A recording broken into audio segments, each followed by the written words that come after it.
All right, ladies and gentlemen, we have a neat subject today, and this is what took me a little bit of time off of my G35 project. So that'll be ramping up again shortly as soon as I spray the pants off of it. Almost said bad words there. I'm trying to curb myself. And this is where we left off with Glenn's G8. Added a flex sensor, showed how to do that. Never had done one before. Did it for fun.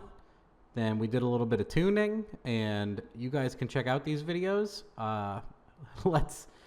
Monkey Fab was going to kill me. Hopefully I remember to put links to these videos in the description, part 1 and 2, if you want to catch some backstory.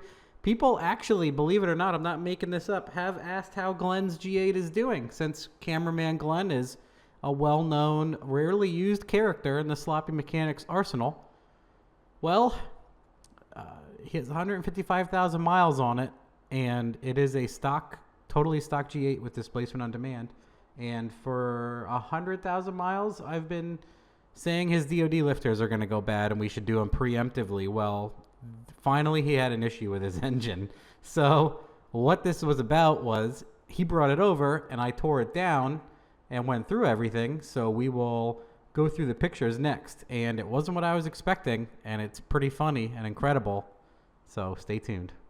Okay, so I saw this coming and I wanted to do it ahead of time, but didn't work out that way. Most of the time it doesn't for people. So I'm like, hey, just get usually when these lifters go bad, they'll take out the cam. You can probably find a cheap LS3 cam someone pulled out to install a bigger cam for like $50, which he did. So then he got some lifters and the cups, and the rest of it we were going to stumble through and see if I had spare parts and try to do a DoD delete on the super cheap. I have done it before, but I've always bought the entire kits just so I wouldn't be fumbling, just so I got every little piece. I knowingly bought extra stuff I probably didn't need, but that was the scenario at the time. I'm sure a lot of you can relate. And now, after tearing this all the way down and pulling the lifters out, I also found a funny thing with the cylinder head. When I pulled the cylinder head out, one of the valve springs was broken. And I was like, whoa, what the hell? This broke a valve spring and it didn't drop the valve? Incredibly enough, man, I have never had one bust a valve spring and not take the entire engine out. So he won on that one. Unbelievable, right? We thought it was just DoD lifters. Broken valve spring. The keeper is held in. It never dropped the valve, never kissed anything on the other side. The valve's fine. Unbelievable. Piston's fine. And now, as I investigated, did not get any pictures of it. I was working through this pretty fast. I also didn't video it because I felt like if I videoed it, something bad would happen to poor Glenn. And I don't know. I just didn't want to. So I figured I'd just follow up with the photos. That's an LS3 cam that I used to replace. There's just some fillers here. One of his trunnions actually fell apart and shot the needle bearings through the motor. And that also, I think, is what jammed up the back spring. I think what it did is it caused the spring to bind, and then, when the rocker came down, it broke the spring. So next, what you're going to see is the damage it did to the stock camshaft and lifter. It actually knurled a lifter, and then the lifter chewed the whole center lobe of the cam lobe out. Pretty funny. Well, not funny, but interesting. So you can see there how the little needle bearings ate up the edge of that lifter, and then here is where it chewed the center.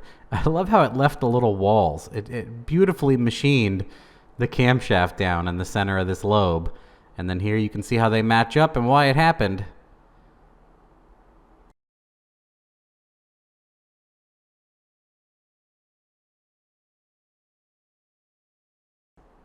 So I did everything in reverse order and replaced all the DoD stuff, plugged the oil towers, whatever you want to call them, with some blind hex Allen plugs, and slammed everything back together. Good oil pressure means mostly everything else is good. What is amazing to me is he had 4 instances here where it should have been a catastrophic failure that did not end in catastrophe. So Glenn is doing very good. Super lucky, I told him many times. And it has about 155,000 on it.